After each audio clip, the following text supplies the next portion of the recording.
Bug हारन shape की जिंदगी की कहानी। पैदाइश और बचपन। बग हारन शेप के बच्चे लाम उमूमन बिहार के मौसम में पैदा होते हैं। हैरत की बात यह है कि ये सिर्फ चंद घंटों में खड़े होकर चलना शुरू कर देते हैं ताकि वो शिकारी जानवरों से महफूज रह सकें।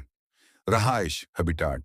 ये जानवर ज्यादातर ऊंचे पहाड़ों, चट्टानों और बर्फानी इलाकों में रहता है। उसकी टांगें बहुत मजबूत होती हैं, जिसकी वजह से यह मुश्किल रास्तों पर भी आसानी से चल सकता है।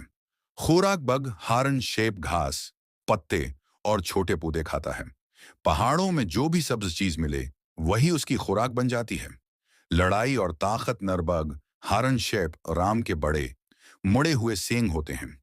ये दूसरे नर से टकराकर अपनी ताकत का मुजाहरा करते हैं। उनकी टक्कर बहुत जोरदार होती है और दौड़ से सुनाई देती है।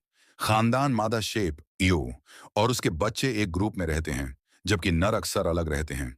अफजाइश के मौसम में नर मादा के ग्रुप के करीब आते हैं।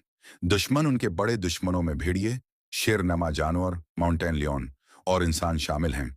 इसीलिए ये हमेशा ऊंची जगहों पर रहते हैं ताकि खतरा दूर से नजर आ जाए। जिंदगी का दौरानिया। ये जानवर उमूमन 10 से 15 साल तक जिंदा रहता है और अपनी पूरी जिंदगी मुश्किल हालात में गुजारता है।